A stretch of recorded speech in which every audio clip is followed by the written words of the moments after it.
et bienvenue pour cette nouvelle vidéo. Aujourd'hui je crois que c'est la première vidéo que je fais sur Go, principalement sur le langage, et on va, comme vous avez vu dans le titre, on va parler des génériques en Go. Alors, pour définir rapidement c'est quoi une fonction générique, c'est une fonction qui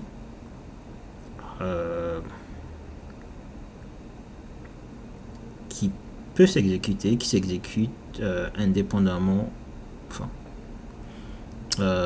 du type de ces paramètres ou de la liste des paramètres définis, ce qu'on appelle des contraintes qui peut accepter. Alors, on va partir d'un simple exemple, genre de récupérer les derniers éléments d'une liste. Ok. Donc on va dire si je dois le faire avant Go 1.18, parce que c'est les génériques qui ont été introduits en Go 1.18. Donc je dis par exemple ma fonction s'appelle last, et donc si je disais que j'avais un tableau d'entier et il fallait que je retourne le dernier élément, ben en gros je fais ça, c'est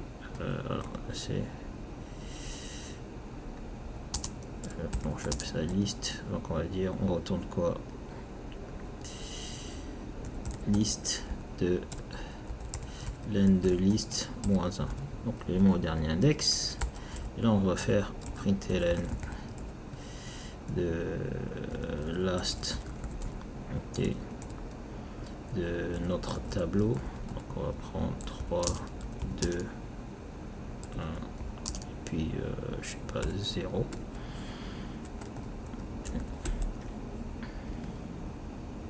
On va bien 0. Mais si j'ai besoin de le faire, si disons que voilà, j'ai cette fonction et j'ai besoin de le faire pour un tableau de chaîne de caractères ou de float, ben je suis obligé de redéfinir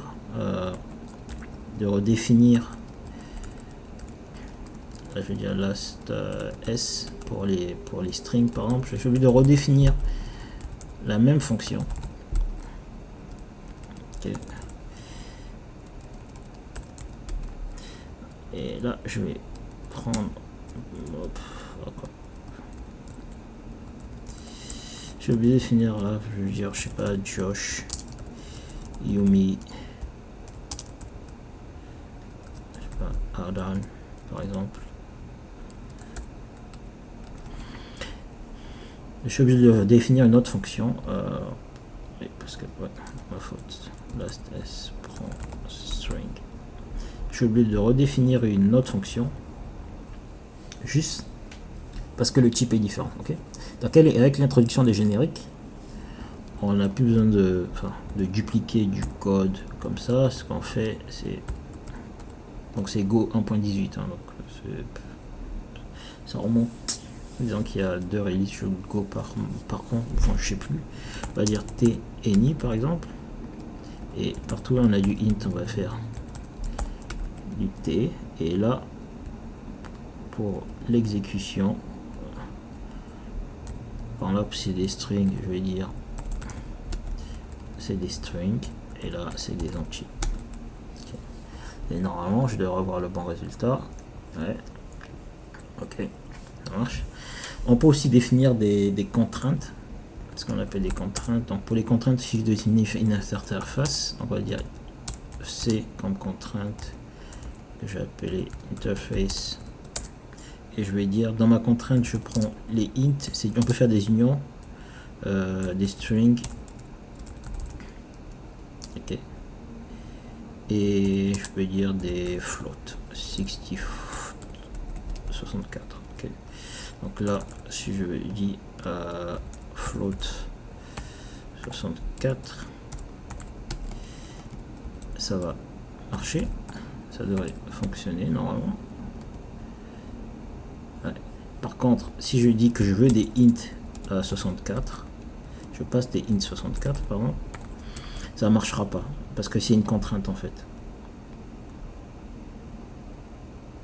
Ah ouais, normal, parce que désolé, parce que j'ai pas défini ma contrainte, parce qu'en fait disons que voilà, ben les types acceptés t est de type contrainte, donc là je dois avoir une erreur. Okay.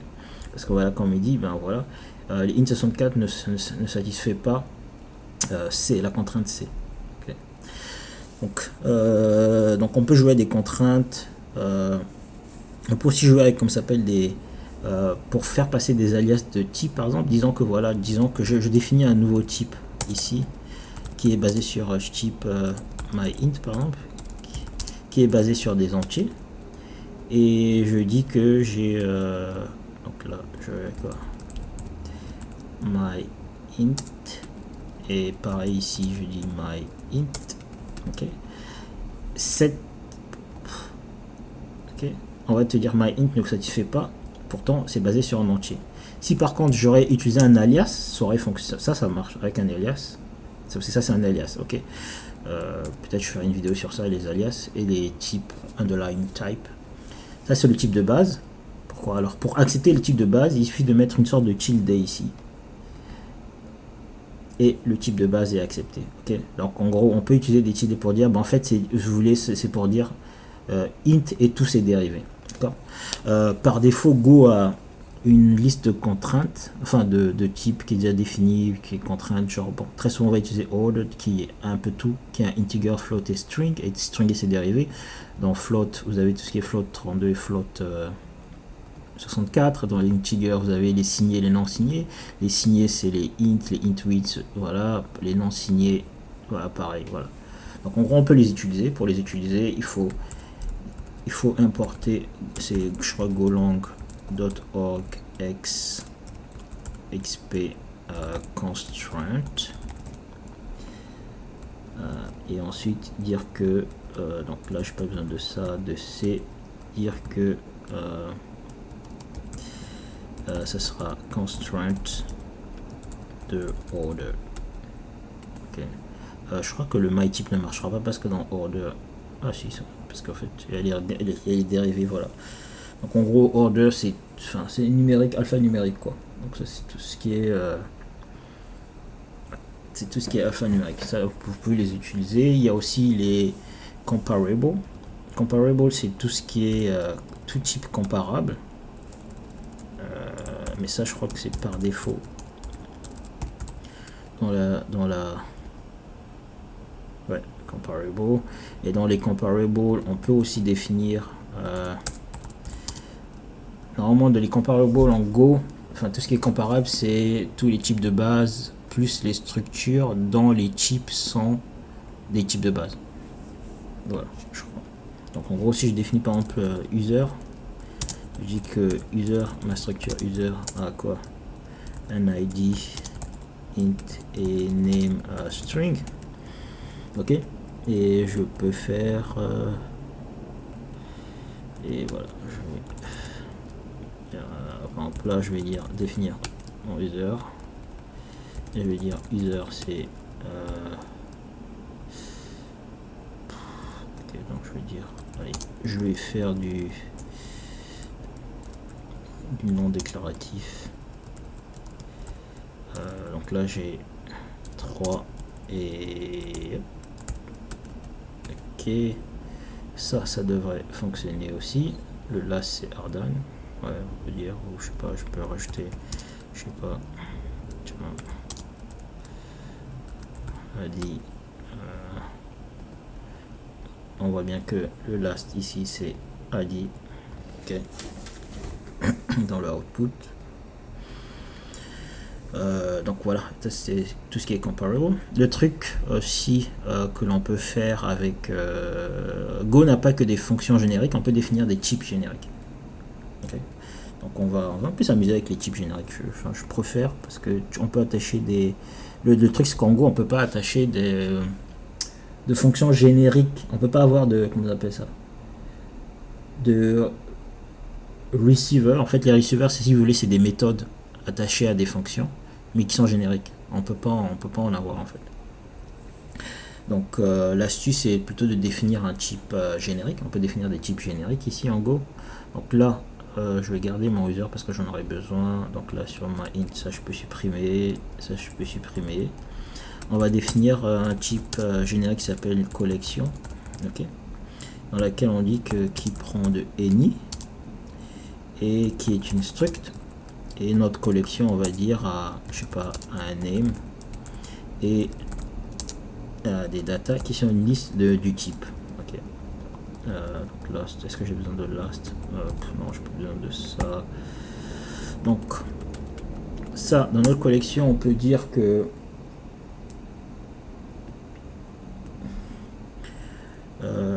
on va dire notre collection a une fonction, par exemple get.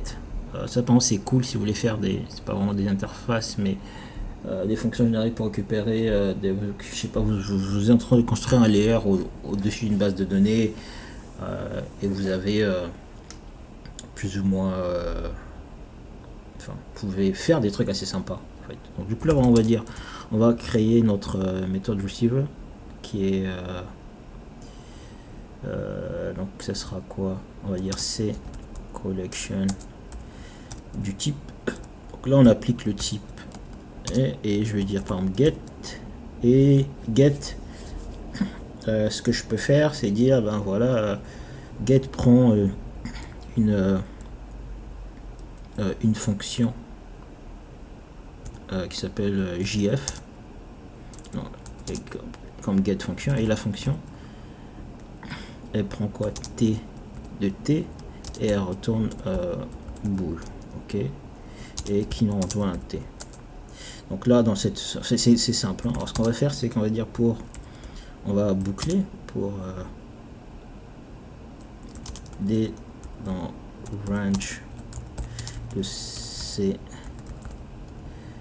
data de notre collection, if JF de D,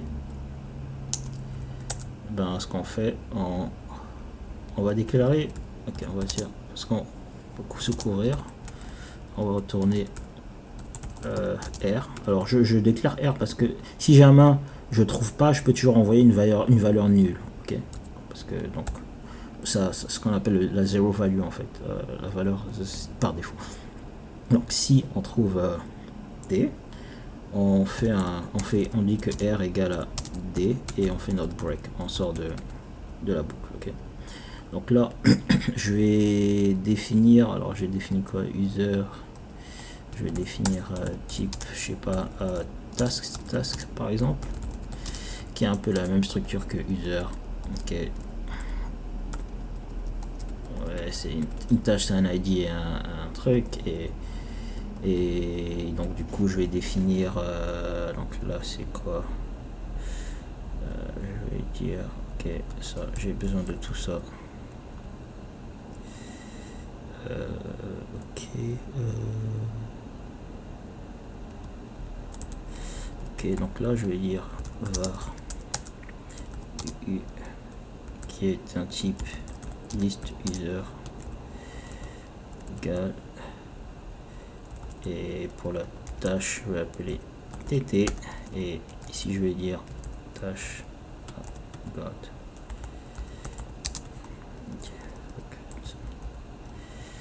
tt c'est qui est une liste de tâches avec task, en fait j'aurais juste faire ça, tt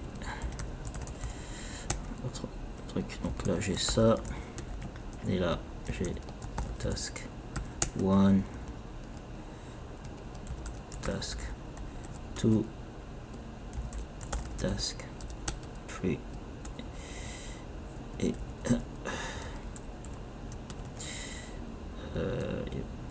alors donc là j'ai pas de, c'est quoi le problème là, expected, ok, donc j'ai task, ok, good. Donc on peut avoir des, enfin on peut pour définir notre collection, je veux dire ma collection user, ce sera cu ou collection name, je peux appeler ma collection qui s'appelle user, et data égale uu, ici city collection task et data égale tt. Et ce que je peux faire c'est dire utiliser ma println de, je vais dire cu get ok, qui sera get de,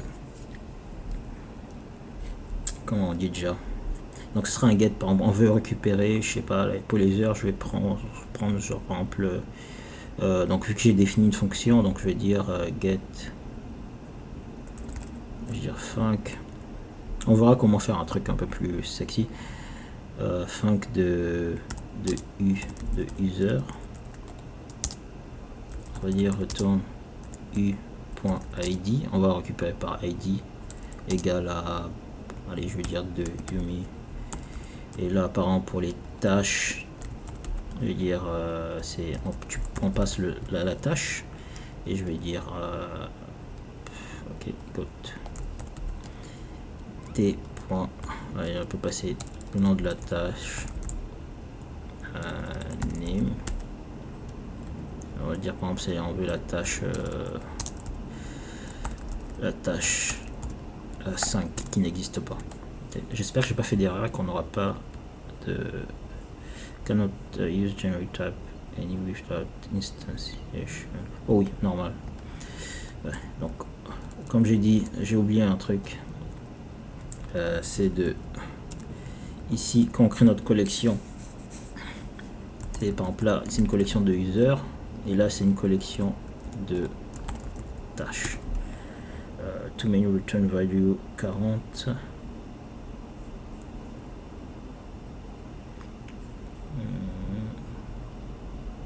Ah bon?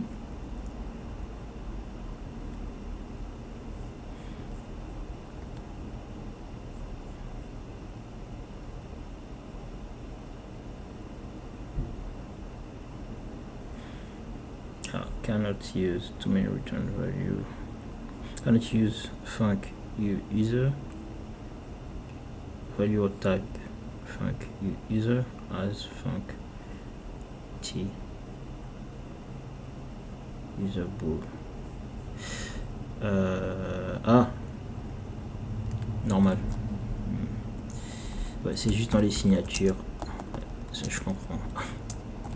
Désolé.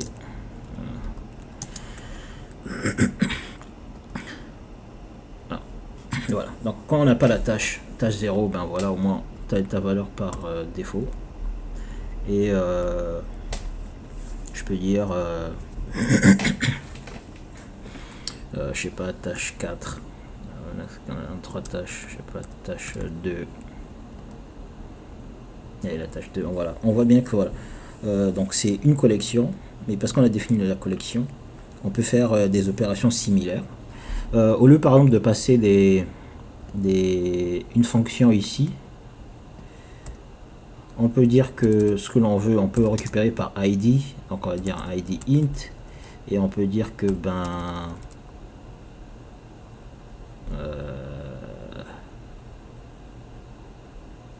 des points get id par exemple égale à id. Ok, donc pour ça, pour avoir le get id, il suffit de dire que ben on aura, comme ça s'appelle, on peut définir une interface qui s'appelle interface, dans laquelle on a get id, ok, qui nous renvoie un entier, et appliquer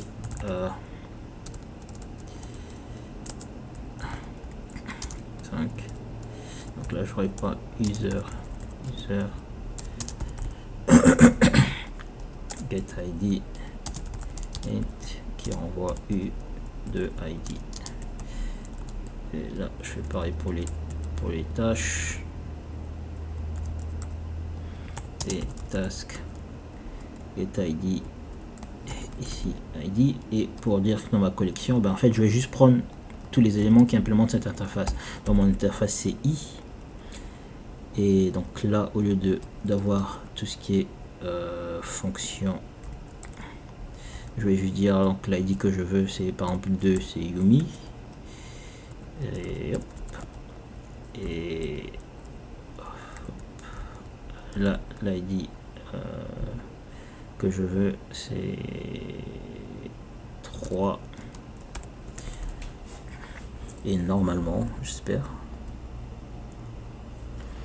alors 7 17 7 interface. Oh yeah.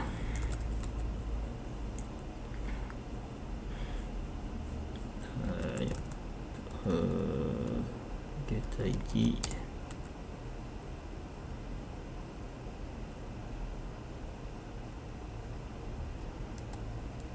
Alors pourquoi, c'est quoi le problème?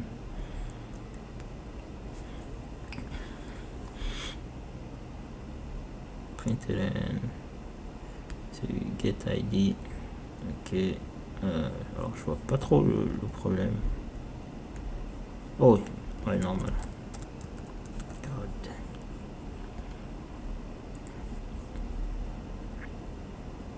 Missing return.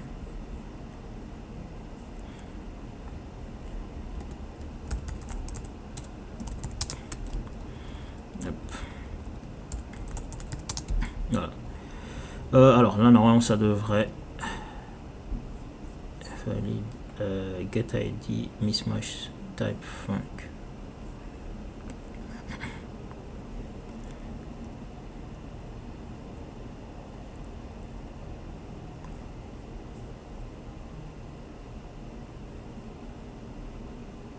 Ok, donc là c'est ID mismatch type func int and int.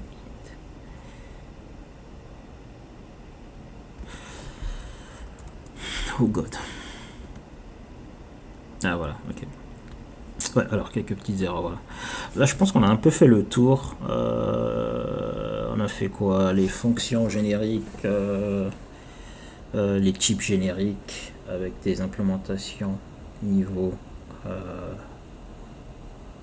méthode si vous voulez. Après vous pouvez faire des méthodes un peu plus sexy. Là c'est par exemple si je peux récupérer un élément, mais vous pouvez faire des trucs pour dédupliquer. Et puis, ah oui, pour le bonus,